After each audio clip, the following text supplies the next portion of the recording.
Ada shalom semuanya? Senang bersama dengan saudara pada Jumat malam di ibadah gift dengan format yang baru, saudara. Tema kita pada malam hari ini adalah mempersiapkan kematian kita. Mungkin saudara asing dan awam dengan tema model seperti ini. Kalau Bapak Ibu dan saya sungguh mencermati apa yang terjadi di luar sana, banyak orang sangat piawai bicara soal bagaimana mempersiapkan dan merencanakan hari esok yang lebih baik. Saya punya teman pendeta, saudara.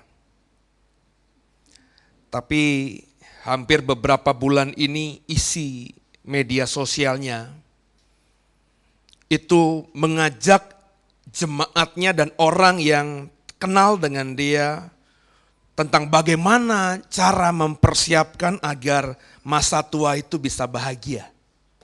Caranya nabung. Ya, ada produk tertentu yang dia tawarkan di media sosial. Dengan nabung kita sekaligus berinvestasi. Kalau kita nabung sekian sebulan, maka nanti masa tua kita akan bahagia. Ya. Banyak orang piawai mempersiapkan dan merencanakan tentang pernikahannya, tentang pendidikan anaknya, tentang bagaimana usahanya bisa autopilot begitu ke depannya. Sehingga di masa tuanya tuh bisa bahagia. Orang piawai, orang pandai, orang fasih kalau ngomongin hal itu, saudara. Tapi tidak banyak orang yang piawai, tidak banyak orang yang fasih lidah merencanakan sesuatu yang pasti akan terjadi pada semua orang, yakni kematian. Kalau Bapak Ibu lihat undangan saya di media sosial, orang fasih gitu ya, merencanakan masa depannya, masa tuanya, pernikahannya, bagaimana nanti kelahiran anaknya, pendidikan anaknya, diatur sedemikian rupa, di TK, SD, SMP, SMA, kuliah, S1, S2, pokoknya sudah aman. Ya, seolah-olah itu pasti bisa dikerjakan. Tidak, Bapak Ibu. Kalau Bapak Ibu benar-benar sadar bahwa yang kau rencanakan itu belum tentu bisa terjadi loh di bumi ini. Ya. Tapi kita tuh gagap bicara tentang sesuatu yang pasti terjadi, dialami oleh semua kita, yakni kematian. Ya, berapa banyak di sini ibu-ibu, suami istri, kalau ngobrol satu dengan lainnya di TV, di depan TV, di jalan, di kafe, kemanapun, di mobil, ngomongnya, entar kita mati gimana ya? Ada nggak di sini? Gue mau mati begini loh. Nanti kalau gue mati ya, nisan gue kalimatnya begini ya. Gue mau mati nanti dikubur di sini. Ada di situ? Ada di sini? Nggak ada. Tapi kalau ngomongin, nanti anak kita sekolah di sini ya. Kita nabung di sini, gue denger asuransi di sini tuh fasilitasnya lebih bagus. Kita pindahin aja preminya ke asuransi ini. Kita fasih gitu kalau ngomongin itu. Tapi kalau ngomongin tentang kematian, kita gagap. Saudara, ya. Kita seolah-olah mengabaikan, menafikan bahwa kematian itu real begitu, saudara. Ya. Kematian itu pasti. Berapa usia saudara? 50 tahun? Berarti tinggal berapa Pak Wi? Tinggal berapa?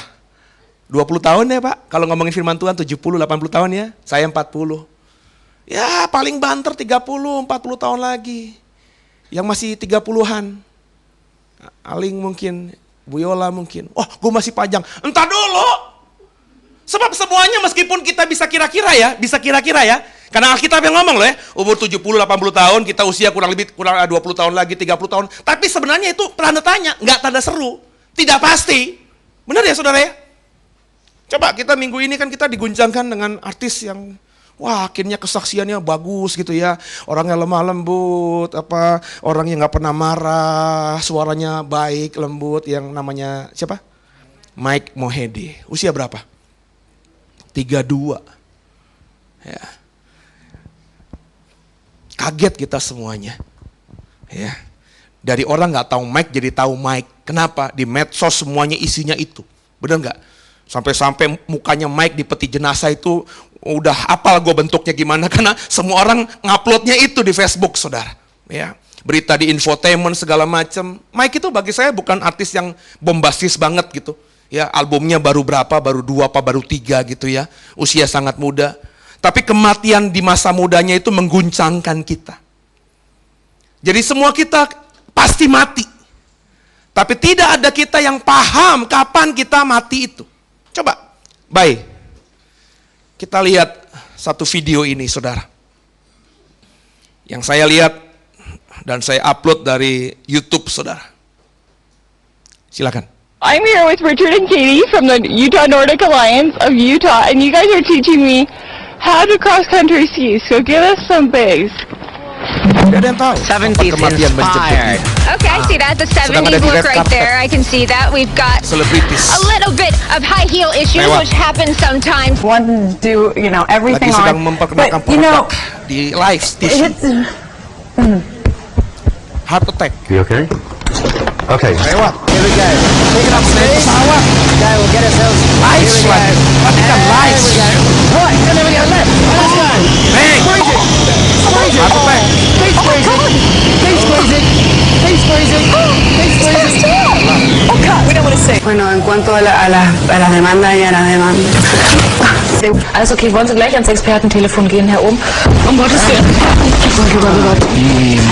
Okay, so this is Treasuries. You all right? I'm passing out. Okay, are you okay? You want to hang on? Passing out. Okay. Why don't you want to sit down? Gone. Okay. All right. Oh. You okay? Okay. Somebody help him, please. Somebody help.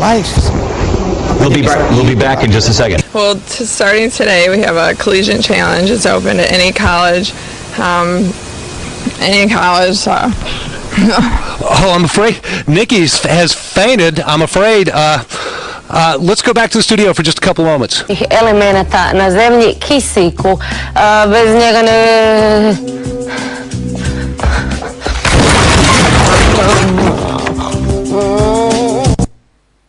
Ya. Dari film ini kita perhatikan usianya nggak ada yang 70-80 tahun tadi. Seusia kita semuanya. 30, 40, 50 paling tua tadi. Dalam kondisi yang tidak diperkirakan. Sebab semuanya sedang live, benar ya?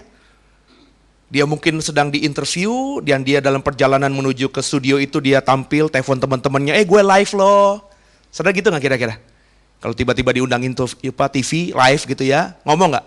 Ngomong pasti, broadcast. Tonton gue jam segini ya, gue ada di TV.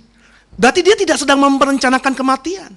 Tapi terjadi itu, mati tidak bisa dihindari. Sampai detik ini saya cari semua research yang bisa menghindari kematian tidak ada. teknologi secanggih apapun, obat-obatan medis sehebat apapun, ramuan herbal yang paling kuno dan paling mujarab sekalipun, tidak bisa membuat manusia dapat menghindari yang namanya kematian itu. Nah saudara, jadi melihat fenomena yang saya sampaikan tadi, artis muda yang belum lama ini meninggalkan kita, dan film tadi saudara, kalau mau jujur, kalau saudara terbuka hatinya, pikirannya, sebenarnya itu kalau dianalogikan, Bapak, Ibu, dan saya itu sedang ngantri. Ngantri apa, Pak? Ngantri masuk ambulan, ngantri masuk peti mati, ngantri masuk liang lahat. Bener nggak omongan saya ini? Kita sedang ngantri, saudara. Waktunya kita dijemput ambulan, waktunya kita kaku dimasukkan ke peti mati, waktunya kita dalam peti mati dimasukkan ke liang lahat. Itu misteri semuanya, nggak ada yang tahu. Nah, konyolnya ya, Bapak Ibu saya orang di luar sana lihat orang mati, mata kita lihat orang mati, tapi kita tetap buta. Konyolnya, Bapak Ibu saya dan orang banyak di luar sana sering dengar orang mati, tapi telinga kita tetap tuli. Seolah-olah saudara dengan kuat gagahmu bisa menghindari apa yang namanya kematian itu. Seolah-olah saudara memiliki kehidupan yang tiada ujung. Seolah-olah seakan-akan jalan hidupmu itu bisa berlangsung terus-menerus. Seakan-akan kematian bukan menjadi bagian hidup kita. Orang mati kita lihat berkali-kali, nggak ada bekasnya sama sekali dalam sanubari kita. Kita dengar teman kita mati dengan mengenaskan, mengagetkan, mengejutkan, tapi itu sepertinya nggak berdampak apa-apa dalam hidup kita. Seolah-olah bagi saya ya, kau berkata yang mati dia, saya tidak. Kematian nggak bisa menjadi milik saya, bukan milik saya. Saya punya hidup yang tiada berujung. Konyol, saudara. Konyol. Ya. Konyol. Dulu saya paling takut ngelihat peti mati kosong. Saya sedang bergumul ketika saya dalami ini. Bapak Ibu dukung apa tidak nanti kasih tahu saya ya. Saya sedang bergumul supaya jemaat The Way itu benar-benar mempersiapkan kematian. Saya sedang bergumul. Saya ulangi lagi, saya sedang bergumul. Bapak Ibu kalau setuju nanti respon saya. Saya mau beli peti mati kosong. Saya taruh di depan pintu masuk. Supaya saudara masuk ke gereja, saudara diingatkan, gue pasti ada dalam situ. Entah kapan, aku gak tahu. Kalau setuju nanti bilang sama saya ya. Saya beliin nanti peti mati itu. Tapi kalau nggak setuju bilang juga sama saya. Nanti saya beliin kok kabur lagi dari gereja. Ya. Sebab ini realitas Bapak Ibu. Ya. Kita ada 2 tahun ya bersama-sama ya. Puji Tuhan belum ada jemaat kita 2 tahun ini yang saya kuburkan. Ya. Tapi nggak menjadi jaminan. Hebatnya jemaat The Way 2 tahun The Way ada gak pernah mati. Bisa jadi tiba-tiba bulan depan kayak efek domino. Satu mati semua, kita gak tahu. Nah ayo sama-sama saudara. Tahu gak saudara bahwa kenapa orang Kristen kita ini ya melihat tapi buta, mendengar tapi tuli. Saya ketika mendalami ini kerjaan setan. Kerjaan iblis saudara. yang membuat fenomena-fenomena kematian yang kita lihat via langsung mata kita melihat telanjang atau lihat media-media sosial itu, ya. Meskipun kita lihat, kita dengar, setan tuh berhasil menjebak kita, membuat kita terjebak gitu, saudara. Sehingga setan berhasil mempengaruhi pikiran kita, membatasi pikiran kita sedemikian rupa, sehingga kita akhirnya berpikir bahwa hidup itu hanya di bumi. Seolah-olah iman kita yang kita baca dari Alkitab ini bahwa ada kehidupan dalam kekekalan nanti itu benar-benar nggak berdampak apa-apa, nggak kelihatan apa-apa, tidak termanifestasi apa-apa dalam diri kita. Ya, setan berhasil, saudara, menjebak orang Kristen, sehingga orang Kristen itu ketika hidup di bumi itu tidak pernah memikirkan sesuatu yang pasti, yakni kematian. Berhasil dia, saudara.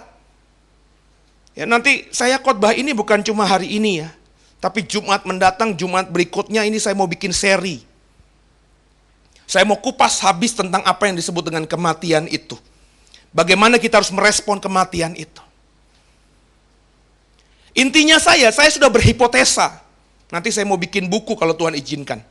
Hipotesa awal saya mengatakan bahwa kalau orang Kristen, jika orang Kristen itu tidak pernah memikirkan kematian dalam hidupnya, maka dia tidak akan mengalami kehidupan kekal. Itu hipotesa awal saya.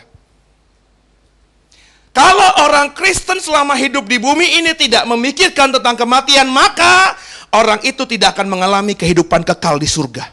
Itu hipotesa awal saya. Sampai detik ini saya mendalami khotbah-khotbah ini, saya masih yakin dengan hipotesa awal saya itu akan teruji dengan kebenaran firman Tuhan yang saya ekspos. Jadi ayo sama-sama, saudara, kita ini nih, sekarang ini mulai mempersiapkan kematian kita. Coba kita buka satu firman Tuhan. Filipi 1 ayat 21. Ayat yang begitu luar biasanya. Akan banyak saudara temukan kalau ke kuburan-kuburan yang kuburannya orang Kristen. Tertulis di salibnya itu. Filipi 1 ayat 21. 3, 2, 1, ya. Karena bagiku hidup adalah Kristus dan mati adalah keuntungan. Wow. Papa saya di Pondok Rangon, bapak kandung saya di Pondok Rangon, omanya Silvi di Pondok Rangon, emaknya Silvi di Pondok Rangon. So ke Pondok Rangon itu sebentar lagi saya harus ke sana saya belum bayar itu. Ya, saya ngomongin Pondok Rangon, ingat saya belum bayar itu uang maintenance Pondok Rangon itu. Harus ke sana. Ya. Selalu kalau saya jalan di antara salib-salib di kiri kanan makamnya mertua saya, papa saya, omanya Silvi, emaknya Silvi, pasti kalimat di salib yang dari marmer itu tulisannya, hidup bagi Kristus, mati adalah keuntungan. Ya. Orang Kristen sangat paham banget ayat ini. Ini ayat yang begitu luar biasanya. Ya. Setiap khotbah-khotbah kematian pasti diucapkan. Mati adalah keuntungan. Ya. Tapi berapa banyak di sini yang memahami dengan sungguh mati adalah keuntungan.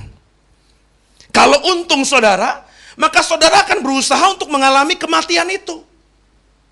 Kalau untung, saudara, maka saudara akan mempersiapkan strategi yang matang supaya saudara boleh benar-benar menikmati keuntungan itu. Kan begitu logikanya. Kalau kau mau menjalani sebuah bisnis, temanmu ngajak bisnis, hitung-hitungan di atas kertas itu untung. Maka kita akan benar-benar hati kita, pikiran kita, itu tercurah ke situ. Kita akan buat strategi-strategi supaya di atas kertas yang sudah untung itu ketika diaplikasikan, hasilnya jauh dari di atas kertas itu. Nah, tapi kalau kita benar-benar sudah memahami mati adalah keuntungan, mestinya orang-orang Kristen itu ketika dia masih hidup, benar-benar mengatur strategi sedemikian rupa dalam hidupnya yang sebatas 70-80 tahun di bumi ini, dengan baik, dengan bijak, dengan strategi-strategi yang matang, supaya keuntungan yang Alkitab katakan ini benar-benar bisa kita kecap. Tapi berapa banyak di sini yang benar-benar mempersiapkan kematian kita itu? Saya berani yakin nggak ada di sini. Oh sudah Pak, saya sudah siapkan asuransi sehingga kalau saya mati, istri saya, anak saya pasti terjamin. Itu bukan yang dimaksudkan Alkitab ini, saudara. Paulus ngomong ini kepada jemaat di Filipi, mati adalah keuntungan. Kalau kita lihat konteksnya, ya pasal 1 itu, Paulus sedang dipenjara. Berarti keuntungan di sini, mati adalah keuntungan di sini. Paulus memahami secara kontekstual bahwa kalau dia mati, dia untung. Kenapa? Dia tidak mengalami apa yang namanya penderitaan lagi. Penderitaan di penjara, penderitaan di fitnah, dianiaya, dan penderitaan yang memang sekarang menguasai dunia ini. Bapak Ibu harus paham benar bahwa dunia ini sudah dikutuk oleh Tuhan.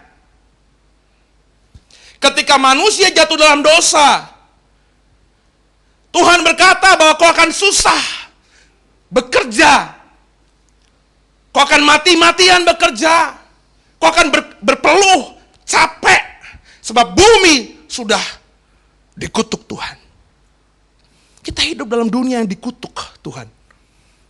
Oh Pak, sudah selesai Pak di atas kayu salib. Faktanya tidak, saudara. Kalau sudah selesai benar-benar, maka kehidupan dunia ini akan seperti Taman Eden. Tapi faktanya tidak. Jadi saya berkata tidak, bukan begitu. Penebusan manusia oleh Kristus di atas kayu salib tidak bicara sama sekali tentang kutuk atas dunia ini yang dicabut. Kutuk dosa, hanya kutuk dosa manusia yang percaya kepada darah Yesus yang dicabut. Tapi tidak dengan dunianya. Nah saudara kekasih Tuhan, saudara hidup di dunia ini menderita apa tidak? Berjerih, payah, lelah apa tidak? Kau mungkin tidak menyadari bahwa ini penderitaan karena mungkin hasilnya cukup baik. Penghasilanmu masih bagus. Sehingga kau berpikir, oh gue kerja pagi sampai malam, bahkan kadang-kadang gak pulang, itu masih make sense. Kenapa? Hasilnya masih gue rasakan. Tapi kalau Bapak Ibu duduk diem di meja belajarmu, di meja bacamu, kau renungkan cara kerjamu sehari-hari, berangkat pagi, ya coba deh jujur, ngoyo bahasa Jawa tahu ya. Meskipun Jakarta, Merak, Kebun Jeruk itu macet di Karangtengah, tapi kau berusaha untuk terus terobos, itu kan ngoyo bagi saya. Sehingga 2 jam kau stuck di tol itu, kerja sampai sore, pulang kadang-kadang nggak bisa pulang karena perintah atasan harus mengerjakan A, B, C, D, E, sehingga pulang sampai larut malam. Kalau Bapak Ibu jujur, itu penderitaan, tahu nggak sih? Istrimu nungguin kapan laki gua pulang. Kok nggak pulang-pulang kayak Bang Toyib? Itu penderitaan, saudara. Anakmu kehilangan kasihmu, ya. Oh, jangan kau pikir, papa kalau pokoknya Sabtu atau Minggu habis dari gereja jalan-jalan kok, mainan apapun aku beliin kok buat anak saya. Kau pikir anakmu bisa bahagia dengan hal itu? Gak ngelihat figur dirimu sebagai papa, figur dirimu sebagai mama yang melihat pertumbuhannya day by day. Saudara, itu penderitaan, tahu gak sih kalau kau jujur melihatnya? Nah saudara, pertanyaan saya, mati adalah keuntungan itu. Apakah benar-benar kau mengerti? Orang Kristen banyak bilang begini sama saya siap, terutama istri saya tuh, ya, gue siap mati.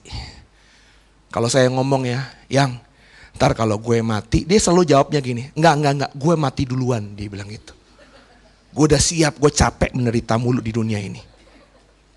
Lu siap, lu belum siap, tahu nggak yang? Ya. Jangan bilang sama saya siap Pak. Siap apanya? Lu pikir lu percaya Yesus, lu mati pasti ke surga, sehingga dengan dasar itu kau bilang kau sudah siap? Siap apanya? Siapmu tuh cuma siap omongan lip sync doang, tahu nggak sih? Saya siap Pak mati. Tapi sebenarnya belum siap. Kenapa belum siap? Saya bisa buktikan nanti dari gaya hidupmu. Dari cara kau menjalani hidup ini. Kau bilang kau siap mati, tapi gaya hidupmu, cara hidupmu, pola pikirmu, karaktermu tidak menunjukkan sama sekali bahwa kau siap menghadapi kematianmu itu. Jadi saudara, ayo sama-sama. Ya. Kita sekarang ini belajar. Saya selalu menekankan di sini. Nanti dalam khotbah-khotbah saya ini ya, saya nggak akan ngomong lagi kalau mau mati keuntungan masuk ke surga itu harus percaya Yesus. Tidak ya. Tapi bukan berarti itu bukan poin utama ya. Sebab saya mengundang saudara, ibadah gift ini bukan ibadah bagi orang-orang yang baru Kristen. Nangkep ya? Saudara tentu sudah punya pemahaman untuk sebagai orang percaya pasti ke surga. Untuk menjadi orang yang ke surga harus percaya dulu. Sudah punya pemahaman itu kan? Oke ya? Jadi poin itu akan saya abaikan. Kenapa? Saya menganggap semuanya sudah paham bahwa untuk ke surga, langkah pertama harus percaya. Itu kuncinya. Nah, karena saya memahami saudara sudah punya pemahaman bahwa untuk ke surga itu kuncinya adalah percaya Yesus, saya tidak akan ngomongin itu lagi. Tapi bukan berarti kalau saya tidak ngomongin itu lagi, Pak Seno bilang nggak pernah ngomongin ini. Jangan begitu ya, jangan begitu ya. Karena saya punya asumsi saudara sudah ngerti itu. Nah, saya mau mendalami yang lainnya ini. Coba kita baca satu ayat, saudara. Ini perintah Tuhan buat kita yang kadang-kadang kita berusaha tidak pikirkan itu. Matius 5, ayat ke-48.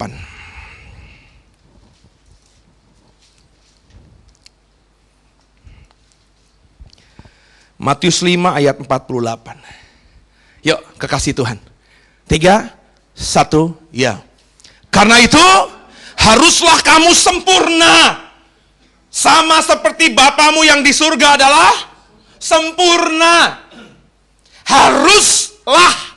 Perhatikan dong kalimatnya ini. Yang ngucapin siapa? Matius 5 itu yang ngucapin siapa ya? Yesus. Perikopnya Yesus dan hukum Taurat. Ya, di ayat terakhir pasal kelima ini dia ngomong haruslah kamu. Kamunya siapa? Kamunya siapa?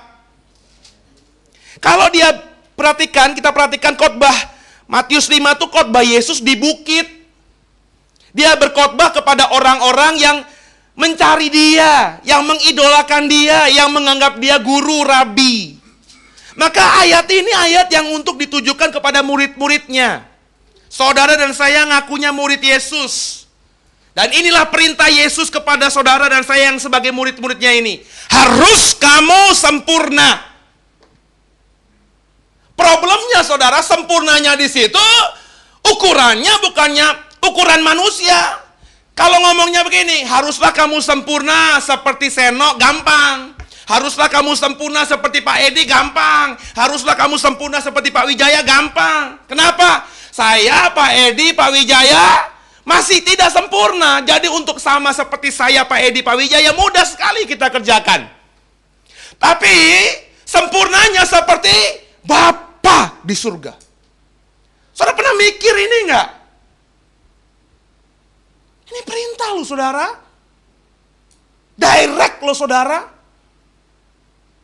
Harus kamu sempurna seperti Bapamu yang di surga adalah sempurna. Gimana bisa Pak sempurna itu? Selalu orang yang saya tembak pakai ayat ini, saya kasih tahu ayat ini, itu nanyanya, gimana bisa sempurna Pak?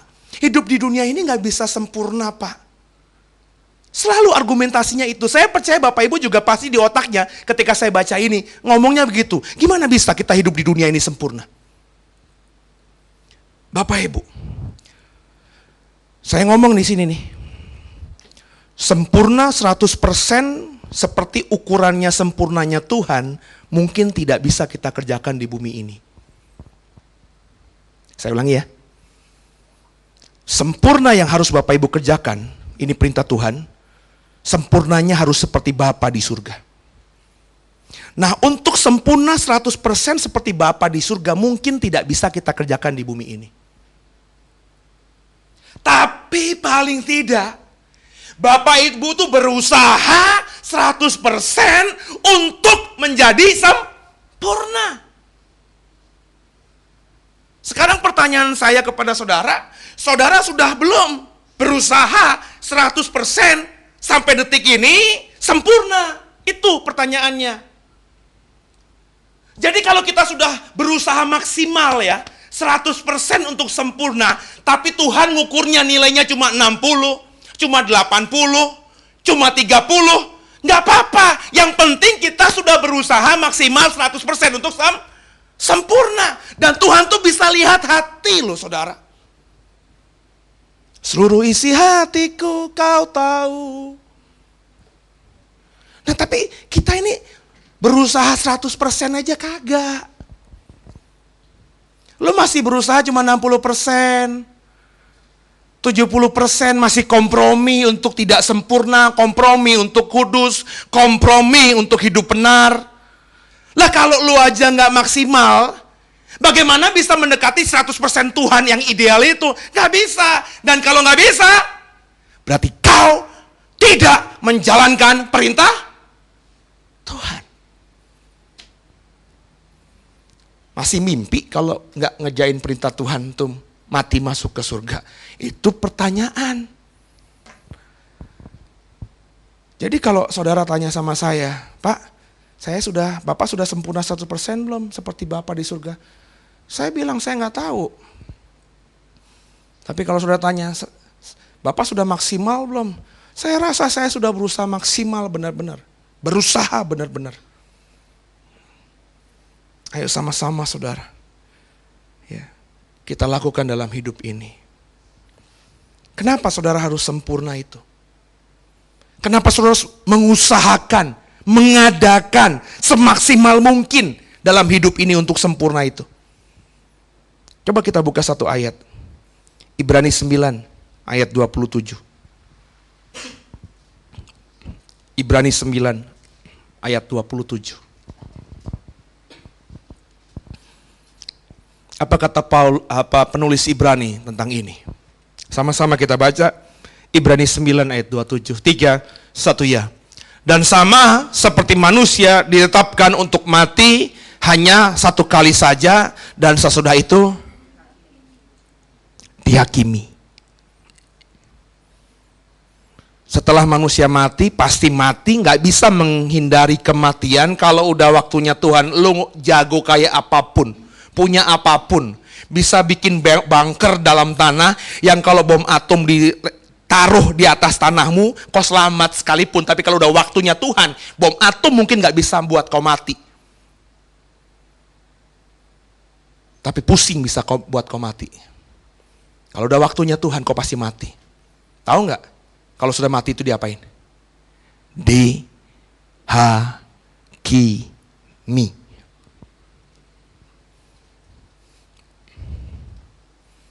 Bapak Ibu jangan berpikir kalau Tuhan sudah jadi hakim nanti di akhir zaman, dia masih masih punya belas kasihan untuk saudara. Grace, kasih karunia, itu berhenti ketika Bapak Ibu mati. Saya ulangi ya. Grace, kasih karunia, berhenti ketika Bapak Ibu mati. Berhenti untuk kita yang mati. Ketika kita masih hidup di dunia ini, Tuhan masih izinkan nafas masih ada, kasih karunia masih berlaku buat saudara. Tapi kalau kau sudah tidak bisa napas lagi, Tuhan izinkan kita mengalami kematian ragawi, kasih karunia nggak berlaku lagi buat saudara. Maka ketika Tuhan menjadi hakim atas kita, dia tidak akan berbelas kasihan meskipun kita nangis sejadi-jadinya, karena akan dilempar ke neraka. Dan Tuhan yang menjadi hakim adalah Tuhan yang tidak bisa kita tipu. Kita telanjang, benar-benar telanjang di mata dia. Sampai berapa rambut yang masih ada di kepala kita, dia bisa hitung. Sebegitunya kita telanjang di mata Tuhan. Saya ngeri saudara kalau baca ayat ini. Saya bisa nipu istri saya bisa nipu anak saya bisa nipu komunitas saya, gereja saya, the way ini.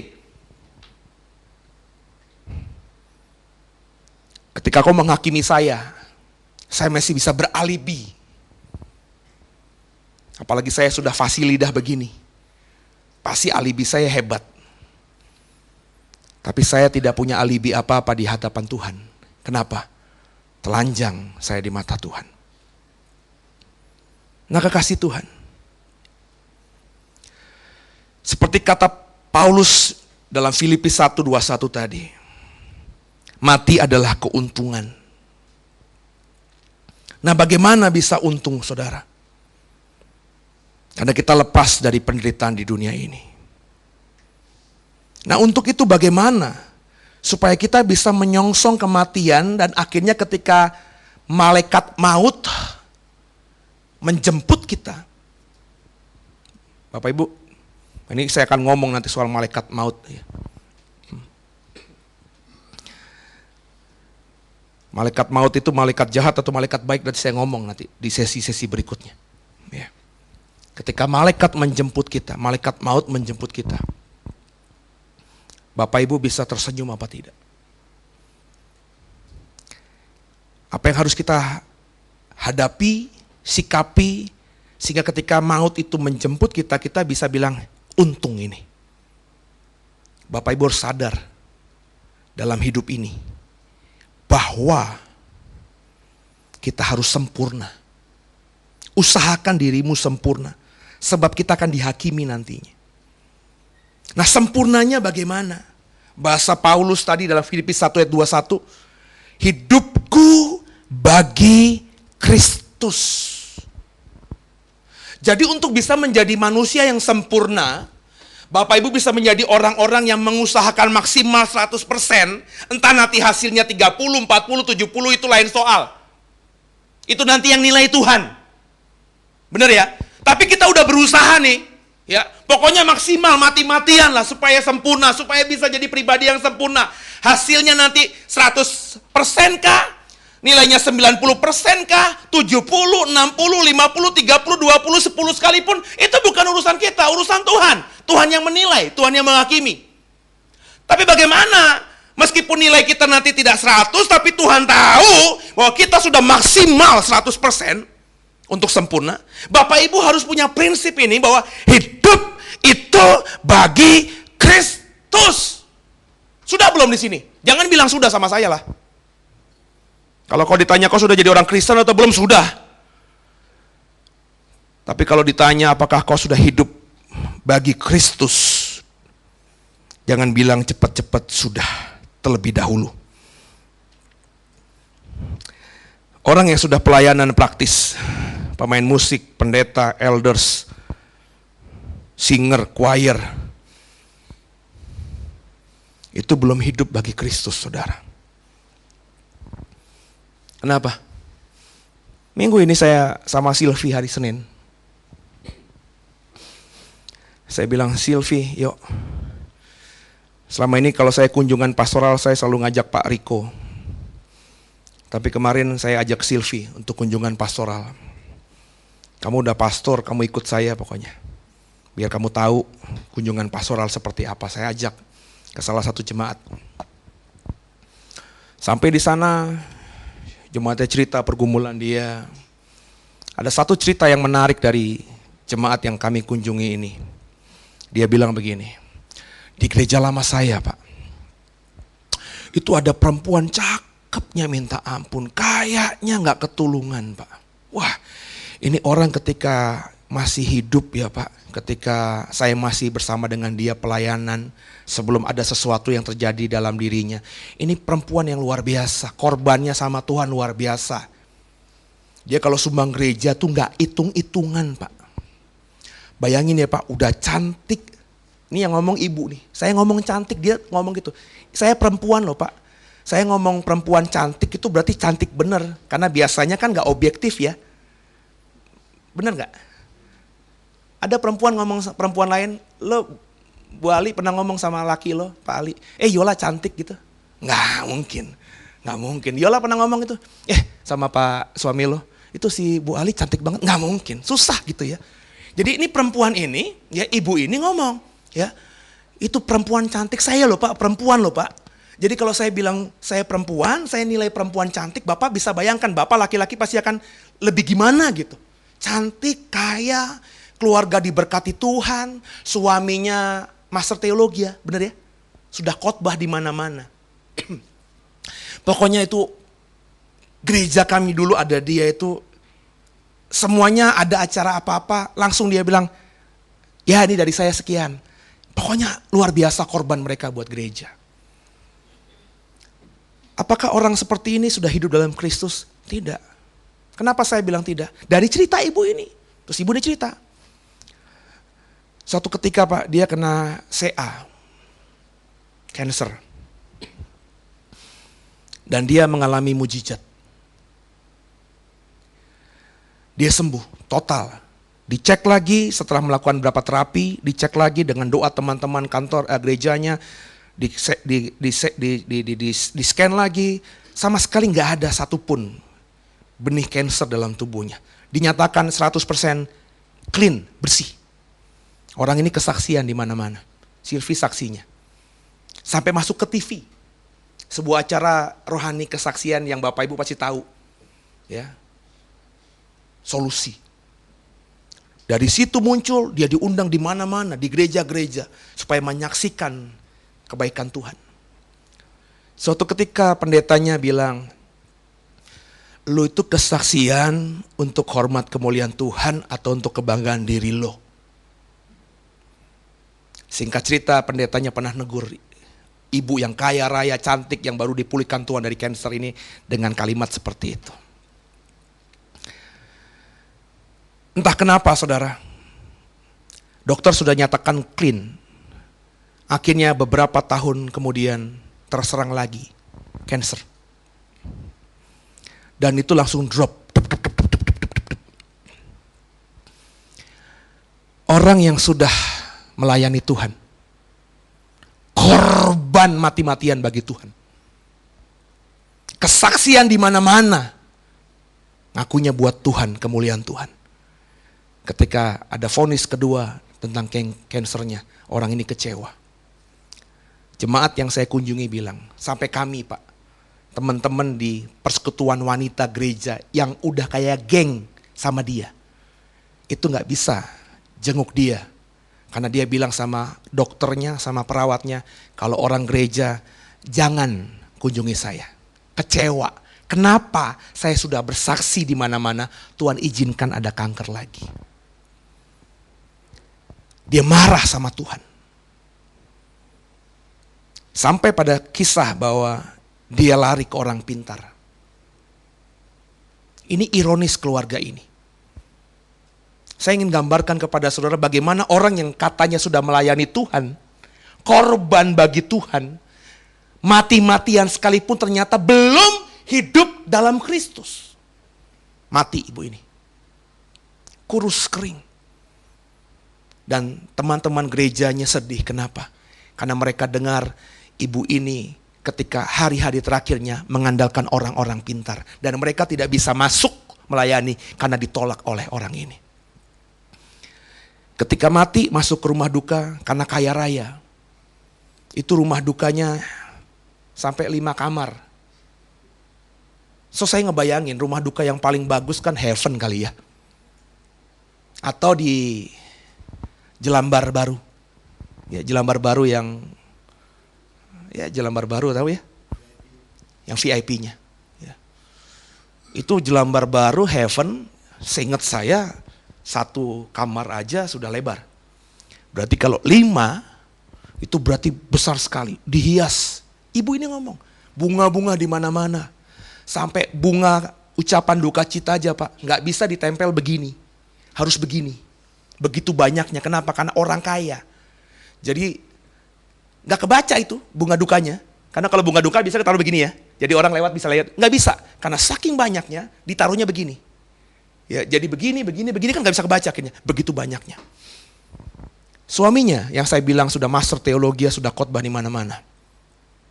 Ketika mau tutup peti sambil nangis, bilang gimana? Kamu tenang aja, saya akan setia jaga anak-anak. Saya akan pelihara anak-anak, saya akan jaga anak-anak sampai besar. Saya janji sama kamu. Kamu udah enak pergi sana. Dengan bahasa tentu yang lebih melankolis. Sehingga membuat jemaat yang hadir di rumah duka itu semuanya nangis. Tutup peti. Kesaksian, saya ngomong ya di atas ya tidak, di atas 3 bulan berikutnya. Bener ya? 3 bulan berikutnya. Si suami kawin lagi. Sudah khotbah di mana-mana, punya istri yang pelayanan luar biasa. Istrinya mati. Suami 3 bulan pada janji di depan mayat istrinya akan jaga anak-anak. 3 bulan kawin. Dan kawin sama orang yang tidak percaya. Dan sekarang dia dan 3 anaknya ngikutin iman istrinya. So imagine that. Pindah agama. Pak, Bu, gak jadi jaminan Bapak Ibu melayani Tuhan itu sudah hidup dalam Kristus. Dari cerita ini, saudara, ketika saya mendengarkan, saya gak kenal siapa orang ini. Tapi saya bisa ngebayangkan karena saya juga pernah mengalami melayani orang yang ketika hidup tuh benar-benar aktifnya luar biasa. Tapi ketika ada masalah yang Tuhan izinkan terjadi, orang ini begitu gampangnya untuk tinggalkan Tuhan. Kok mungkin berkata ya, gak mungkin ke saya Pak. Gak mungkin itu terjadi sama saya Pak. Saya pasti akan pegang Kristus sampai mati Pak. Kok mungkin bisa berkata begitu sekarang ini? Kenapa? Masalahnya belum kau alami. Nah jadi bayangkan saudara, sekeluarga hilang semuanya, keselamatannya hilang. Jerih payahnya pelayanan dia hanya gara-gara satu titik akhir yang gak sempurna. Istrinya terhilang, suaminya dan 3 anaknya yang masih kecil ikut papanya juga terhilang. Kenapa? Menyangkal Kristus. Begitu mudahnya. Saya ngebayanginnya seperti, kok gampang banget ya tinggalin Tuhan, seperti semudah membalikan telapak tangan. Tapi saya percaya hal ini akan bisa terjadi terhadap kita kalau Bapak Ibu tidak benar hidup dalam Kristus itu. Nah gimana supaya kita bisa hidup dalam Kristus itu? Coba satu ayat Bapak Ibu. Galatia 5 ayat 24. Kalau kau benar sudah hidup dalam Kristus. Kalau saya sudah benar hidup dalam Kristus. Galatia 5 ayat 24. Pasti sudah kita kerjakan. Yuk, 3, 1, ya. Barang siapa menjadi milik Kristus Yesus, ia telah menyalibkan daging dengan segala hawa nafsu dan keinginannya. Jadi jangan dihapus. Jadi kalau orang sudah hidup dalam Kristus, maka dia itu akan menyadari bahwa dirinya tuh milik Kristus. Dirinya tuh bukan dia lagi.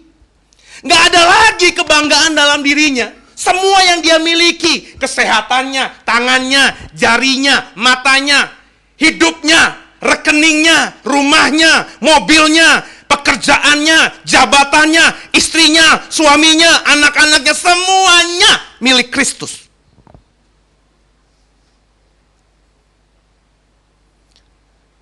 Kalau ukuran ini aja, saya belum khotbah kemana-mana. Kalau ukuran ini aja saya tanya, apakah sudah seperti itu kau jalani? Pasti belum kan? Bapak Ibu harus paham bahwa sebelum Bapak Ibu percaya kepada Tuhan, kau adalah hamba setan. Ketika Yesus mati buat kita di atas kayu salib dan kau meresponnya, artinya kau sekarang menjadi hamba Tuhan. Seorang hamba, doulos, saya sudah ngomong ini berkali-kali dalam versi khotbah yang berbeda-beda. Yang namanya doulos, hamba, itu gak punya apa-apa lagi. Hidupnya dia milik tuannya. Disuruh kerja, disuruh telanjang, Disuruh ngapa-ngapain, bahkan diperkosa sekalipun, dia nggak bisa berontak. Kenapa? Dia milik tuannya. Jadi kalau saudara sudah hidup dalam Kristus, saudara paham bahwa saudara itu udah milik Kristus. Yesus sudah bayar diri kita tuntas, lunas. Bukan dengan emas perak, tapi dengan darah yang mahal itu. Semuanya milik Tuhan. Seluruh isi hatiku kau tahu. Segalanya hanya untuk Tuhan. Semuanya untuk Tuhan. Ayub 1 ayat 21. Tergenapi dalam hidup kita. Nggak usah dibuka. Apa kalimat di Ayub 1, 21? Aku lahir telanjang. Yang baru baca Ayub selesai belum bulan kemarin kayaknya. Kembali juga telanjang. Ada di sini yang lahir udah pakai jas, pakai Louis Vuitton, lahir telanjang, kembali juga dengan telanjang. Ayub yang ngomong loh Bapak Ibu. Meski Ayub hidup bukan di zaman perjanjian baru, tapi Ayub memahami banget hidup dalam Kristus itu seperti apa. Hidup bagi Kristus itu seperti apa. Dia punya segala-galanya loh saudara. Tapi dia tidak pernah mengklaim yang dia punya itu punya dia. Semuanya punya Tuhan. Aku lahir telanjang, kembali telanjang. Tuhan mau ambil, silakan, emang itu punya Tuhan. Semua yang kita miliki punya Tuhan, milik Tuhan. Karirmu punya Tuhan, saudara. Cantikmu, tampanmu, seksimu, gantengmu, rumahmu, anakmu yang cantik, yang tampan, punya Tuhan. Hartamu, rekeningmu. Oh Pak, rekening saya punya Tuhan Pak. Saya mau ganti Pak, ganti nomor rekening. Saya mau kasih nama milik Tuhan aja. Kagak bisa. Rekening punya Tuhan gimana caranya gitu ya. Alamat Tuhannya di mana lo nggak tahu gitu kan. Nama di nomor rekening tetap milik kita. Tapi isi nominalnya, harta yang ada di dalamnya punya Tuhan. Itu makanya saya, Bapak Ibu sadar apa tidak sih? 2 tahun saya mengembalakan DW, saya nggak pernah ngomong sama sekali soal persepuluhan itu. Saya nggak pernah ngomong juga soal persembahan itu. Saya nggak tahu ya Bapak Ibu memahami ini apa tidak. Menyadari ini apa tidak. Tapi ada orang nanya soal persepuluhan sama saya. Saya nggak khotbahkan, saya bikin artikelnya. Kenapa? Kalau artikel itu bisa dibaca orang banyak. Makanya bisa akan baca di web. Tapi saya nggak pernah di mimbar ini ngomongin soal itu. Sebab bagi saya konsep persepuluhan itu konsepnya PL. Konsepnya PB, segenap hidupmu. Mau mateng tuh. Saya ulangi ya. Persepuluhan itu bagi saya konsep PL. Perjanjian baru nggak pernah sama sekali nyinggung soal persepuluhan. Perjanjian baru, serahkan segenap hidupmu. Enakan mana Pak? Persepuluhan apa segenap hidup? Seluruh hidup. Kalau seluruh hidup berarti duitmu semuanya punya? Kok diem? Nah. Kalau sudah memahami ini, ya ukuran 1/10, 1/20, 1/30 itu nggak jadi lagi. Semuanya punya Tuhan. Ayo sama-sama saudara. Makanya nanti ini ulang tahun kedua nih. Saya ngomong di sini ya. Mulai minggu besok. Saya tidak akan mengedarkan persembahan. Saya udah doa sama Tuhan. Saya akan kasih amplop di depan, tetap. Saudara ambil amplop itu kalau masuk ke gereja. Tapi tidak ada momen, mari kita berikan persembahan di gereja ini. Nggak ada. Jadi gimana dong Pak? Saya mau uji saudara. 2 tahun saya sudah kasih firman Tuhan. Mestinya lo udah tahu benar kebenaran firman Tuhan seperti apa. Gereja ini bisa maju, gereja ini bisa bertumbuh, gereja ini bisa melayani banyak orang. Butuh dana saudara, butuh persembahan saudara. Tapi saya tidak akan mengusahakan lagi, mengadakan lagi. Ayo kita edarkan persembahan, berikan persembahan yang terbaik kepada Tuhan. Ada momen khusus kita nyanyi. Takkan ku datang dengan tangan yang hampa. Nggak akan ada lagi momen begitu. Sudah ambil persembahan, kotak amplop persembahan. Sudah siapkan persembahan dari rumah, masukin sendiri di kotak. Ya, jadi memasukin kosong, memasukin ada isi, besar kecil, bukan urusan saya. Tuhan yang lihat. Sudah mengerti belum saudara bahwa hidup bagi Kristus itu? Kalau sudah mengerti, uang kita uang Tuhan. Jadi Pak, nanti resikonya orang masukin amplop doang dong Pak. Atau mungkin nggak masukin juga, nggak urus. Bapak Ibu kalau baca status-status saya belakang ini di Facebook, saya bilang bahwa domba itu punya Tuhan. Dan saya hidup bukan dari jemaat, saya hidup dari Tuhan. 2 tahun, saya sudah berkoar-koar mengajarkan kebenaran basic yang mestinya sudah paham. Saya mau lihat buahnya besok. Ketika mulai Agustus ini tidak ada lagi momen waktu khusus untuk menyanyi dan memberikan persembahan. Bagaimana respon saudara? Sama-sama saudara, kita belajar untuk memahami ini. Kematian tidak ada yang tahu. Terus prepare itu, mempersiapkan. Sederhana bagi saya, bagaimana mempersiapkan kematian kita, maka berusahalah hidup selama di bumi ini bagi Kristus. Segenap hidup kita bagi Kristus. Yang kita miliki punya Kristus. Saudara bisa ada di tempat ini semua karena Kristus. Maka jangan lagi hitung-hitungan sama Tuhan. Ayo mulai sekarang ini benar-benar hidup bagi Kristus. Berusaha untuk sempurna seperti Bapa di surga adalah sempurna. Hidupi itu. Kita ini orang tebusan. Kita bekerja untuk Tuhan. Lakukan segala sesuatu seperti untuk Tuhan. Ya. Makanya saya berharap nanti. Saya bahagia loh hari-hari ini. Di ulang tahun kedua ini ada banyak proyek yang akan terjadi, akan bisa saya lakukan. Di ulang tahun DW kedua ini, saya juga semakin mengembangkan pelayanan ke tempat-tempat yang gak pernah saya pikirkan. Saya percaya saya akan dalam tangan Tuhan yang luar biasa. Saya percaya juga kalau jemaat yang saya gembalakan mengerjakan yang saya kerjakan, kau akan diberkati Tuhan luar biasa. Mati adalah keuntungan.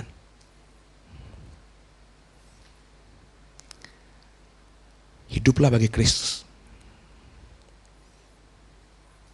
Sekarang energimu harus kau habiskan untuk mempersiapkan kematian. Coba nanti pulang di rumah ya. Mulai mikir. Kita mau dikubur di mana? Saya udah mikir belum? Saya sudah. Coba mikir nanti. Kalau lo mati, lo pengen ketika peti ditutup, orang-orang yang ada di rumah duka menghadiri tutup peti kita, pengen nyanyi lagu apa? Saya ngomong sama saudara ya. Silvi ingat ya. Saudara harus ingat ya. Kalau saya waktunya lebih dulu daripada saudara. Ketika peti saya ditutup. Jangan nyanyi lagu-lagu. Allah mengerti. Allah peduli. Gue gak mau lagu itu. Saya udah gumuli seminggu ini. Saya nanya sama saudara, saya sudah punya jawaban. Kalau saya mati duluan dibanding saudara. Ketika peti mati menutup saya. Saudara gak bisa lihat wajah saya lagi. Nyanyikan lagu ini. Hari ini, hari yang telah dijadikan Tuhan. Mari kita bersuka di dalam Tuhan. Ingat ya Pak? Pak Wi ya? Di sini ada 2 elders yang ada, 2 pastor yang ada. Kalau gue lebih duluan. Gue gak mau pas orang tutup mati gue nyanyi yang syahdu, bikin bini gue tambah nangis, anak gue mewek-mewek. Saya kepengen sudah nyanyi tepuk tangan. Hari ini, hari yang telah dijadikan Tuhan. Mari kita bersuka. Kenapa? Karena saya sudah dalam Tuhan. Yang kedua, coba pikirkan. Ayat atau kalimat apa di nisan saudara? Saya udah ngomong nih, sekarang saya ngomong sama semuanya. Gue gak mau pakai ayat-ayat firman Tuhan. Tapi kalau gue nanti mati, disalib, ada kalimat, orang ini sudah berjuang sampai akhirnya. Tulis aja begitu. Nggak usah pakai ayat Filipi 1 ayat 21. Tulis kalimat, orang ini sudah berjuang sampai akhirnya. Saya siap. Kalau Bapak Ibu sudah lihat saya 2 tahun ini, kau tahu saya tidak hidup dalam kedagingan. Kau lihat saya, pola hidup saya, gaya saya. Sylvie lebih tahu lagi saya seperti apa. Saya hidup mengandalkan Tuhan.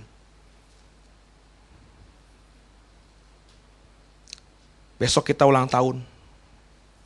Kau jangan pikir saya punya uang banyak, gereja punya uang banyak. Tidak.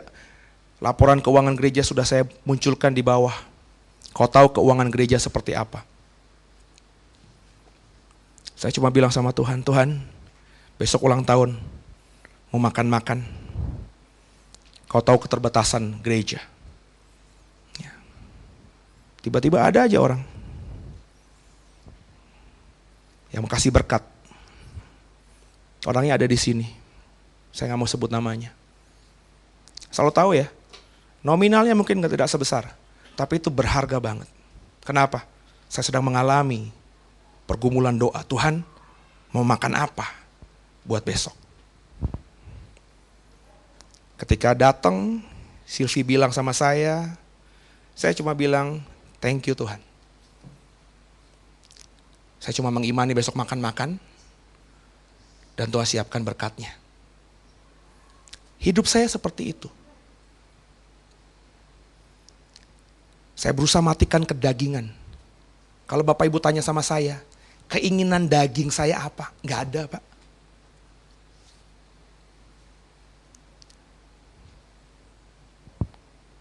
Silo tahun ini naik ke SD. Mau pindah ke Atalia. Sivi nanya, kalau doa Silo doa minta uang sama Tuhan. Saya bilang sama Silo, iya doa. Tapi percaya ada waktunya Tuhan nanti. Kalau Sylvie nanya, gimana caranya? Pendaftaran Atalia sudah mulai belum? Belum. Kapan? Ya paling nanti Oktober. Sekarang bulan apa? Agustus. Kesusahan sehari untuk? Lu jangan ngomong gue bombastis ya. Gue ngomong bener-bener nih, bukan dalam tendensi saya minta-minta, nggak ada. Tapi saya ngomong ada, apa adanya. Ya. Kalaupun ada keinginan di hati saya, di otak saya itu demi pelayanan. Ya, koperasi besok. Kemarin saya pulang dari Kupang, saya ngomong sama beberapa hamba Tuhan. Gila, gue punya hati banget buat Kupang. Kupang susahnya minta ampun. Ayo dong, kita sama-sama yuk. Kerjain apa gitu, sumbang apa gitu buat orang-orang di Kupang. Di otak saya itu cuma itu. Mikirin gak anak nanti makan apa? Saya sedih loh, dapat cerita dari Sylvie, nggak perlu sebut namanya ya. Ada ibu jemaat kita di sini yang nggak liburan marah-marah sama suaminya. Itu masih kedagingan sekali, saudara. Gara-gara nggak liburan. Ya, ada yang ngerti jangan belaga-belaga oon lah. Ya. Saya ngomong begini pasti tahu berapa. Marah-marah, lakinya dimarah-marahin, anaknya ditimpuk sampai berdarah kata Sylvie. Ini ngeri bagi saya. Cuma gara-gara nggak liburan, kedagingan banget. Sudah pelayanan belum? Sudah. Wah, kalau saya tahu dia cerita langsung sama saya marahin habis. Ini orang benar-benar belum hidup dalam Kristus.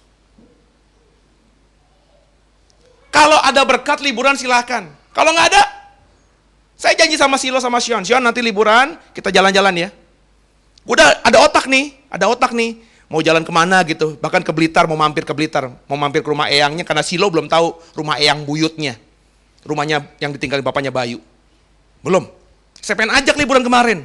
Tapi faktanya nggak bisa. Ada satu dan lain hal.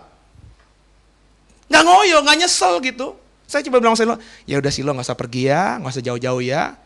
Aku mau liburan Pak. Iya liburan. Kemana? Time zone aja. Modalin goban.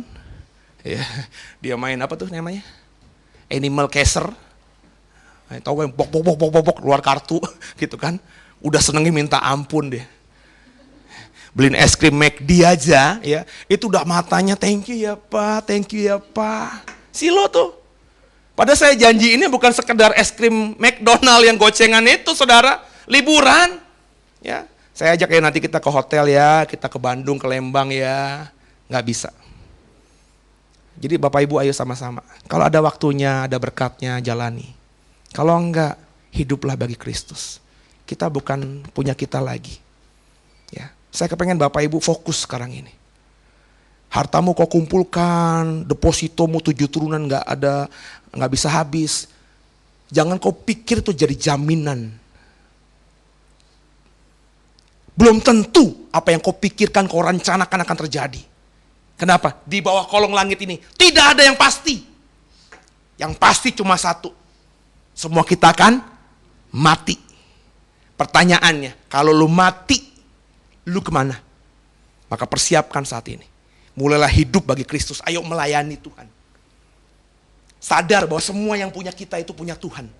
Kalau rumahmu besar, coba berikan tumpangan kepada banyak orang. Ada saudara yang datang ke sini, udah gak usah ke hotel, di rumah gua aja. Belajar seperti itu.